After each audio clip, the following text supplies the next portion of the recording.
Hello there, so why do people make maps? I've done a lot of interviews with relatively old mappers recently, and the reasons are all somewhat similar. People map for fun, because it's a way to express their interest in music, because it's a creative outlet, and other artistic things along those lines. I'm sure every mapper has some association with these reasons to map, however nowadays, there's more opportunities than just those old personal ones. Osu is more popular than it was a long time ago, and with that popularity has come changes to the reasons why people can create their maps. So I contacted one of Osu's most popular mappers in recent time to talk about how and why he does what he does in mapping.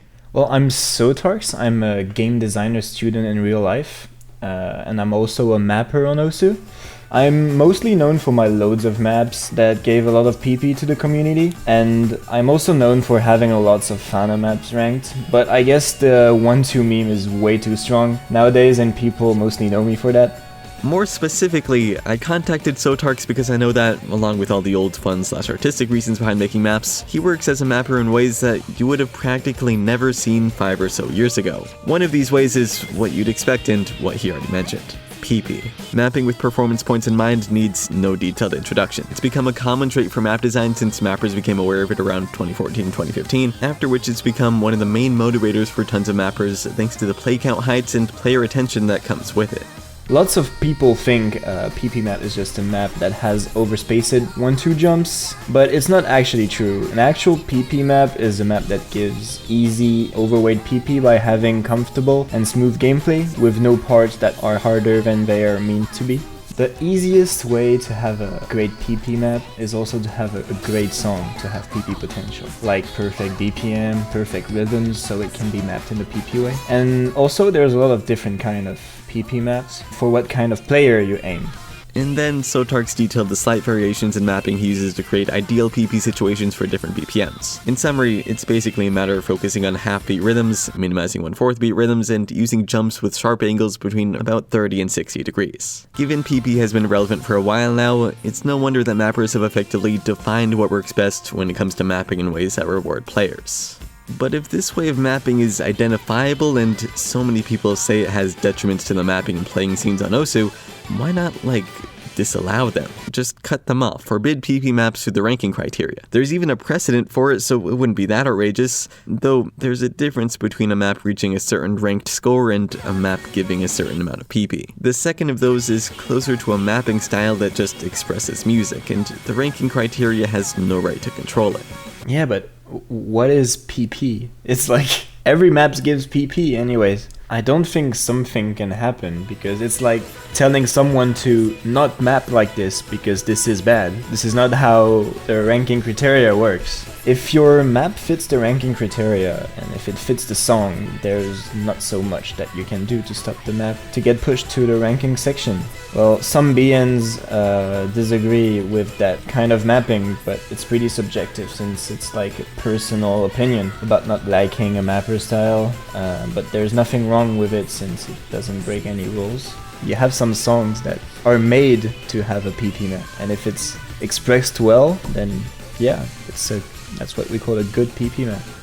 PP maps are rankable, which mappers have been capitalizing on for years now. However, there has been one exception. Sotarks' vague Various Artists Songs compilation. It's the only map that comes to mind as being disqualified solely because of PP-related reasons, just not reasons that you'd initially guess.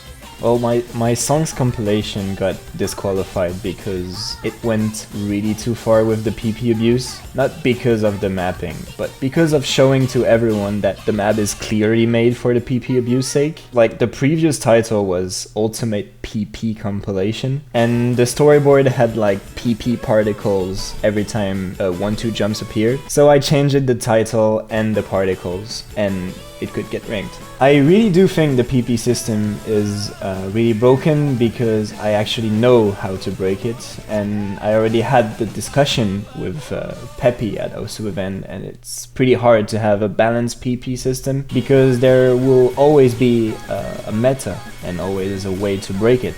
But that's how a multiplayer game with competition works. What I can only say about this is we can't have a perfect balanced game.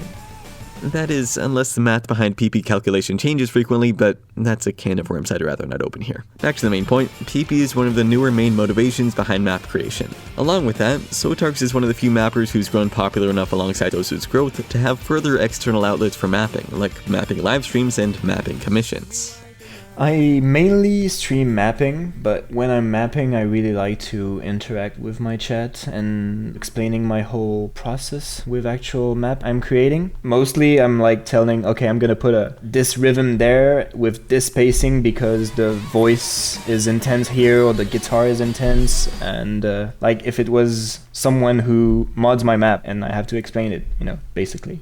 Live streaming isn't new, I think we all know that. For mappers specifically though, there aren't many people who have achieved success as streamers, and even fewer who have been able to consistently have commissions as a reason to map. Part of this is just because fewer mappers even try to. People think that paying for something that can potentially be done for free or out of the goodness of one's hearts is, plainly put, scummy. Commissions in art have existed forever though, and it's only recently that people involved in mapping on Osu have started climbing over that hurdle. Nowadays, 80% of my maps are only commissions, but sometimes I like to do breaks and actually map stuff that I enjoy. Basically, I ask people to request me the song. I want details like if they want the full version, or me to cut the song, or how many diffs they want in the sets, the star rating of the last difficulty, and in what kind of mapping style they want me to map the song. But mostly they want a PP map, of course. First of all, that was really tough to announce publicly that I was doing commissions. People got mad about it, but I kind of ignored this kind of thing because, Osu is a free-to-play game and nobody is forced to pay me to make maps. You can't please everyone, so I guess I'll just deal with it and continue doing what I like.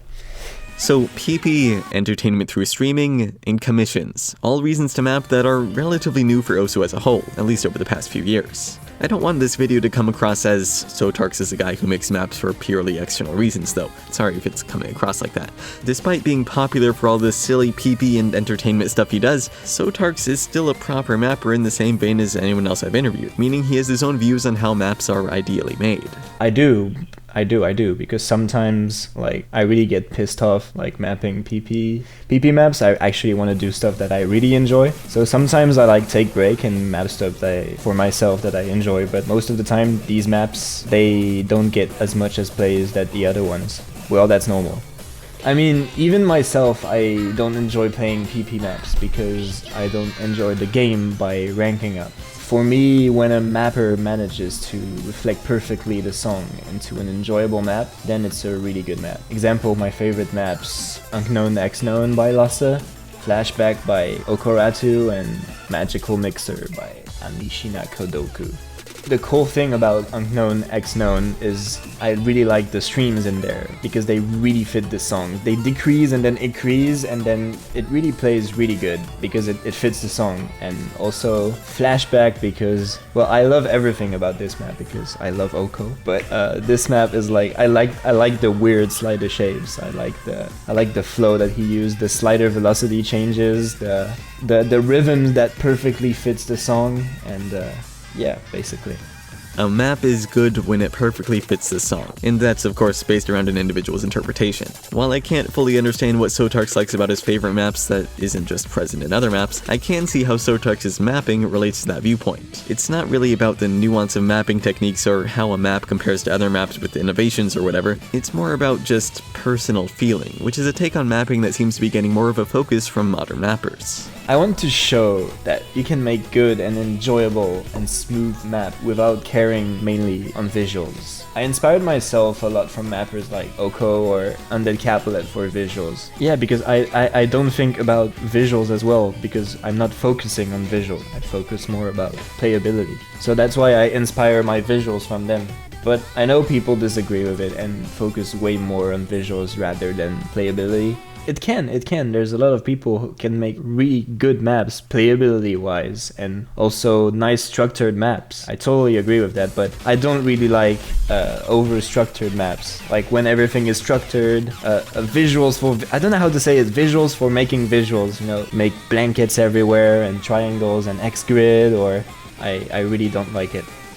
This perspective on map design is what really separates a lot of the older generations of mappers from the newer ones. Structure through object placement is really obvious in almost all old maps, and as you look through progressive views of maps, you can see that structure is less and less visually recognizable. When talking with old mappers I've interviewed too, they seem to believe the same thing. They focus their maps on structured object arrangements because that's how they believe music could be best expressed. Mappers like Sotarks and those he takes influence from, however, choose to express music without consideration of strict, recognizable structure, and instead prefer thinking about just how a map plays. I find myself siding more with older types of design, and looking back on my maps or anything said in my videos should make that clear. But really, that just goes to show that the old ways of mapping aren't the only valid ones. Sotarks and other mappers today are successfully able to produce, then rank maps without a focus on these long-living essentials of mapping, which is just one of the ways Zosu has developed over the years, and I expect will continue to develop as we go on. So yeah, there are lots of reasons to map that have changed over time, and likewise, different ways to do it. Thanks to Sotarks for the interview, thanks to you for watching, and I'll see you in 2 weeks because I'm here for the weekend. Or is that supposed to be top secret for now? Well, I mean, Peppy told me to not do it. Well, are you gonna do it though? Oh yeah. But not now, like it's